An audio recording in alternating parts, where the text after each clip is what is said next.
राम भक्त हनुमान हम इन्हें कई नामों से जानते हैं, जैसे कि पवन पुत्र हनुमान, बजरंग बली, बालाजी आदि। लेकिन आखिर यह कौन है और आखिर यह ऐसा क्या कर गए जिससे कि हमें भी अपने जीवन में कुछ सीखना चाहिए। तो आज के वीडियो में हम यही जानने वाले हैं कि हनुमान जी के जीवन से हमें क्या शिक्षा मिलती है, जो हमें भी अपने जीवन में ग्रहण करनी चाहिए, जिससे कि हमारा भी जीवन सफल हो। हनुमान जी की खूबियाँ बताने से पहले ये तो जान लो कि आखिर हनुमान जी कौन है। तो चलिए जानते हैं। हनुमान जी जो कि हिंदू महाकाव्य रामायण के एक पात्र थे, जो कि राम जी के परम भक्त थे। कहा जाता है कि शिव जी के सभी अवतारों में हनुमान जी ही सबसे ज्यादा ताकतवर और सबसे ज्यादा बुद्धिमान हैं। हनुमान जी के जीवन से सिर्फ 5 ही बातें नहीं, बल्कि उनके जीवन का हर एक अंश हमें कुछ न कुछ सिखा कर ही जाता है। लेकिन क्या करें, हम आपको सारी चीजें तो एक वीडियो में नहीं बता सकते, इसलिए आज हम इस वीडियो में बताने वाले हैं आपको हनुमान जी के जीवन से सीखने वाली 5 बातें, जिसको अगर आप भी अपने जीवन में ग्रहण कर लेते हैं तो बेशक आपका भी जीवन साकार हो सकता है। तो चलिए जानते हैं वह 5 चीजें जो कि हमें हनुमान जी सिखा गए। लेकिन वीडियो में आगे बढ़ने से पहले अगर आप इस चैनल में नए हैं तो हमारे चैनल को सब्सक्राइब करें और बेल आइकन को प्रेस करें, जिससे कि आगे जो भी वीडियो अपलोड करेंगे आपको उसकी नोटिफिकेशन सबसे पहले मिलेगी, क्योंकि हम आपके लिए ऐसे ही वीडियोस लाते रहेंगे। इसी के साथ चलिए अपने वीडियो में आगे बढ़ते हैं। ताकत पर घमंड न करना। हनुमान जी में एक नहीं बल्कि लाखों खूबियाँ थी, जिनके बारे में तो हनुमान जी भी खुद नहीं जानते थे, क्योंकि बचपन में ही मिले श्राप के कारण वह अपनी शक्ति भूल गए थे। लेकिन जब माता सीता का अपहरण करके रावण द्वारा सीता माता को लंका लाया गया था, उसी समय जब राम जी के संदेश को सीता माता तक पहुंचाना था, तब जामवंत ने कहा कि तुम इस समुद्र को पार करके लंका पहुंच सकते हो। तभी हनुमान जी को अपनी शक्तियां याद आईं, लेकिन उन्होंने कभी भी अपनी ताकत पर घमंड नहीं किया। उन्होंने बड़ी चतुराई से राम जी का संदेश सीता माता तक पहुँचाया और उसके बाद सीता माता का भी संदेश राम जी तक पहुँचाया। यही नहीं, जब हनुमान जी की सब तारीफ करने लगे कि इन्होंने इतना बड़ा कार्य किया है, तब हनुमान जी ने कहा, यह मैंने नहीं बल्कि मेरे प्रभु श्री राम जी ने किया है। उनके आशीर्वाद के बिना मैं यह कार्य कभी भी संपन्न नहीं कर सकता था, इसलिए इस कार्य में मैंने कुछ भी नहीं किया है। हनुमान जी ने अपने पूरे जीवन में कभी भी अपनी ताकत पर घमंड नहीं किया है।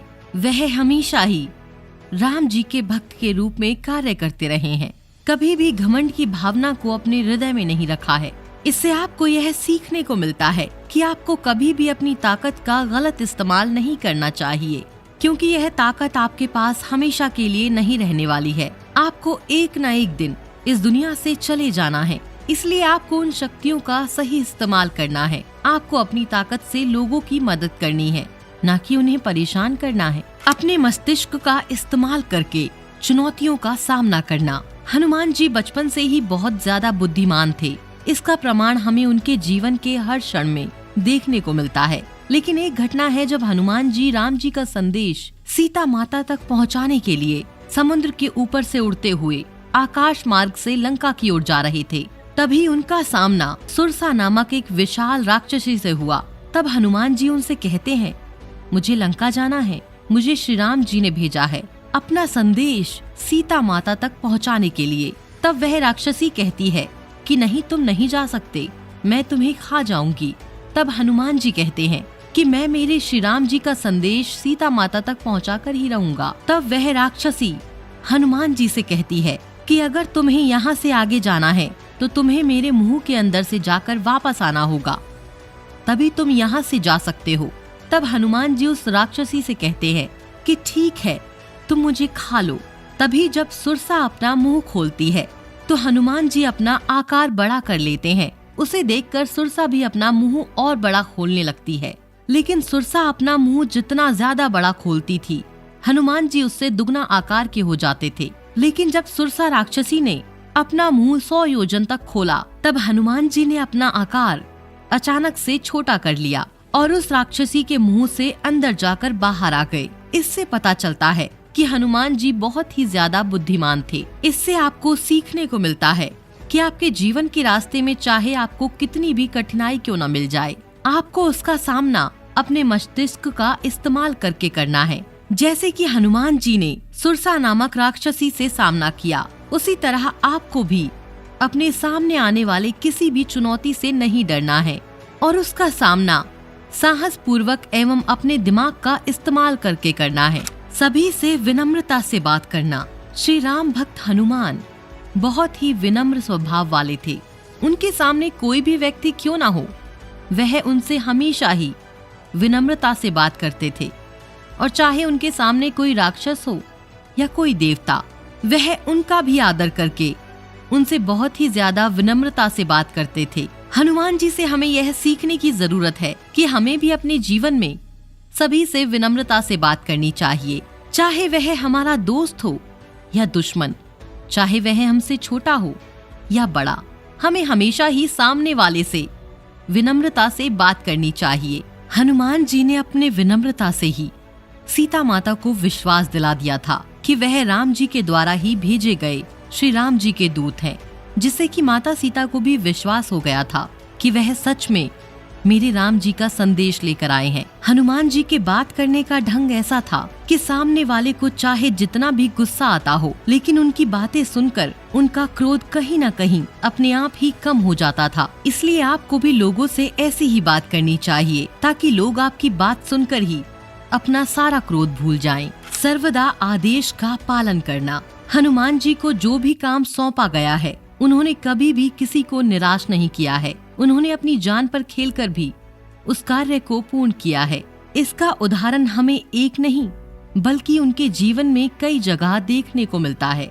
उन्होंने कभी भी किसी कार्य के लिए किसी को मना नहीं किया।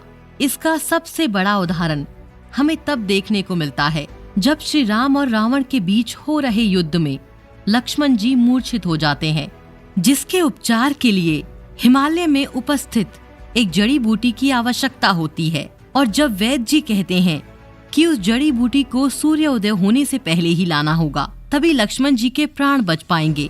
हनुमान जी बिना किसी देरी के हिमालय की ओर निकल जाते हैं और रास्ते में उन्हें बहुत सारी समस्याएं आती हैं जो उनका मार्ग रोकती हैं, लेकिन वे सभी समस्या का सामना बुद्धि से करते हुए आगे बढ़कर जड़ी बूटी की पहचान न हो पाने के कारण जड़ी बूटी न मिलने पर पूरे हिमालय पर्वत को ही उठा कर ले आते हैं। इससे यह पता चलता है कि वह सर्वदा आदेश का पालन करने वाले श्री राम जी के परम भक्त थे। इससे आपको यह शिक्षा मिलती है कि आपको भी सर्वदा मिले आदेश को पूर्ण करना चाहिए। अगर आपको भी कोई कार्य सौंपा जाता है तो आपको भी वह कार्य पूरी निष्ठा से करना चाहिए, जैसे कि हनुमान जी ने अपने पूरे जीवन में किया है। हनुमान जी की रणनीति।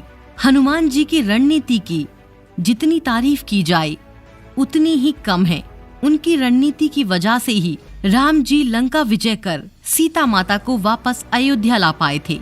असल में हुआ यह था कि हनुमान जी जब लंका गए थे तब उन्होंने राक्षसों की भीड़ में श्री विभीषण को पहचान लिया कि यह तो सज्जन भक्त है और उनसे मित्रता करके सीता माता का पता लगाया और राम जी का संदेश सीता माता तक पहुंचाया। यहाँ तक कि सीता माता को भी विश्वास दिलाया कि श्री राम जल्द ही यहाँ आएंगे और आपको वापस अयोध्या लेकर जाएंगे। बल्कि हनुमान जी ने अपने पूंछ में आग लगाकर पूरे लंका को जला दिया और रावण की सेना में भय पैदा कर दिया। हनुमान जी यहाँ भी नहीं रुके, उन्होंने विभीषण की मित्रता श्री राम जी से कराई, जिससे कि श्री राम जी को लंका विजय करने में भी बहुत ही ज्यादा सहायता मिली। तो इससे आपको यह सीख मिलती है कि आपको अगर कुछ कार्य को करना है तो उस कार्य को करने के लिए सबसे पहले आपको रणनीति बनानी चाहिए और आपकी रणनीति ऐसी होनी चाहिए कि उसे सामने वाला क्या आप खुद भी रोक ना सके। तो इसी के साथ आज का हमारा यह वीडियो यहीं पर समाप्त होता है। उम्मीद है कि आपको हमारे द्वारा बताई गई सारी चीजें समझ में आ गई होंगी और हमें यह भी उम्मीद है कि आपको आज के इस वीडियो से जरूर कुछ सीखने को भी मिला होगा। तो अगर आपको इस वीडियो से कुछ नया जानने को मिला हो और आपको यह वीडियो पसंद आया हो तो इस वीडियो को लाइक करें और हमारे चैनल को सब्सक्राइब करें और इस वीडियो को अपने दोस्तों के साथ शेयर करें ताकि उन्हें भी इस वीडियो से कुछ सीखने को मिले। तो इसी के साथ हम आपसे अलविदा लेते हैं और मिलते हैं हमारे एक और नए वीडियो में। तब तक के लिए अपना ख्याल रखें। जय श्री राम।